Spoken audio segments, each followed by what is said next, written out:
sports fans, welcome to Super Sports Central. Today, we're going to be going over my Week 5 USFL power rankings. So, briefly recapping Week 4 before we get into my rankings. The Gamblers crushed the Stars 41-16. The Showboats easily beat the Panthers 29-10. The Breakers beat the Generals 20-17. And finally, the Stallions defeated the Maulers by a score of 24-20. So this week's rankings, at number 8, I've got the Memphis Showboats. So they picked up their first win of the season by defeating the Panthers by a score of 29-10. Now, the Showboats, they've been a completely different team with Cole Kelly at quarterback.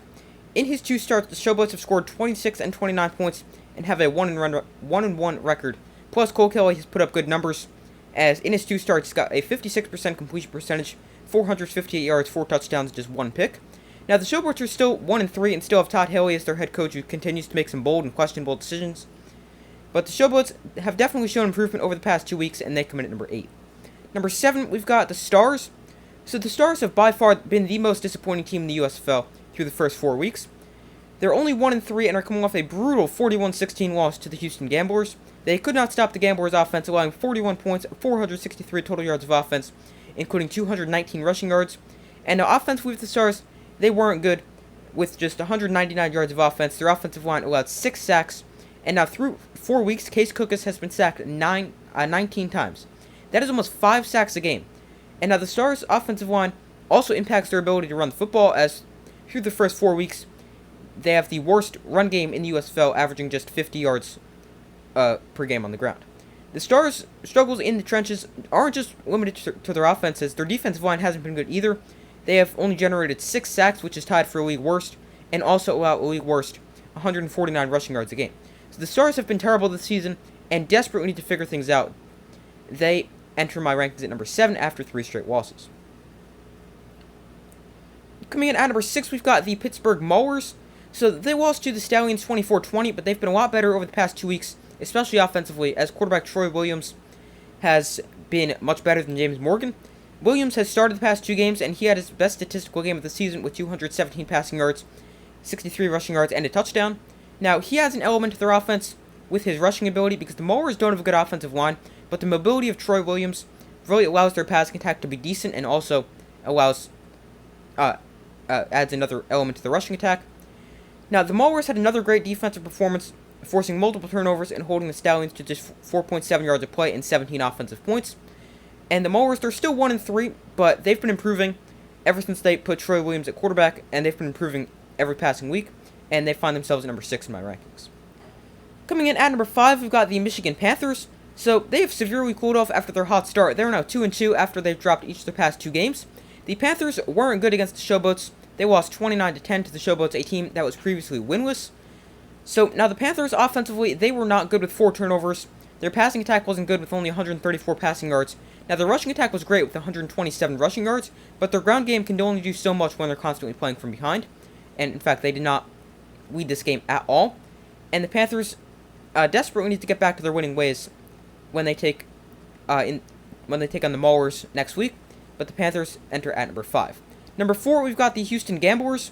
So they've looked great lately. They're now 2-2 on the season after back-to-back wins. Their offense could be something special, especially their ground game, because it has been elite ever since the return of Mark Thompson, who had 134 yards and 3 touchdowns on just 13 carries this past week, and now Mark Thompson has 214 yards and 5 touchdowns in just 2 games this season.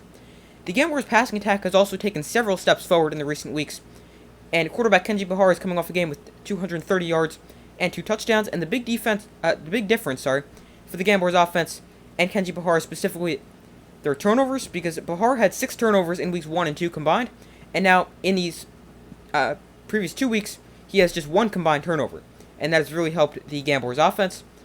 And defensively, they were also good, holding the Stars to just 16 points and getting 6 sacks. But the Gamblers, they have definitely been improving, and their offense is a big reason why the Gamblers enter at number 4. Number 3, we've got the New Jersey Generals. So the Generals lost 20-17 to the Breakers in a close game. Now, the Generals offensively weren't great. They were pretty inconsistent. They had some good drives. They had some other bad drives. Now, their run game has been great, but they will need to have a more consistent passing attack, because DeAndre Johnson was good last week, but now this previous week in week 4, he had just 114 passing yards.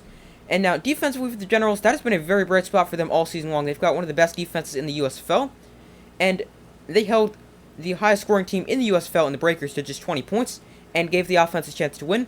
but the Generals need to have a more consistent offense, particularly passing attack, and the Generals are now 2-2, with the best 2-2 team in the USFL, and they enter at number 3. Number 2 is the Birmingham Stallions, so they enter at number 2 after a narrow win over the Maulers by a score of 24-20. The Stallions weren't great, but their defense and special teams was a big reason why they won. Defensively, they did not allow a Mauler touchdown in the Maulers' 3 red zone trips, and they were greatly helped by the return of star linebacker Scooby Wright, who missed the previous 2 games with a calf injury. Now, the Stallions have also found themselves a star kick returner on special teams in Deion Kane, who now has kickoff return touchdowns in back-to-back games, including the winning score this week. So the Stallions, they weren't great, but they are a great team, and great teams find ways to win. That's exactly what the Stallions did this week against the Maulers, and they enter at number 2. And coming in at number 1, we've got the New Orleans Breakers. So they remained undefeated with a 20-17 win over the Generals.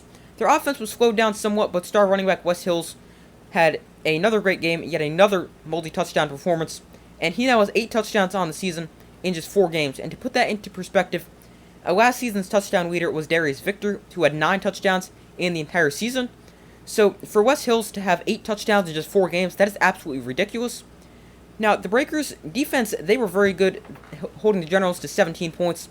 And I was concerned about their defense after giving them a back-to-back 30-point games, but the Breakers' defense played a great game against the Generals, and the Breakers remain the only undefeated team in the USFL and enter my rankings at number 1. So those are my Week 5 USFL Power Rankings. Thank you guys for watching. Make sure to like, subscribe, comment, turn on notifications. I do my best to post as often as possible, and I will see you in the next video.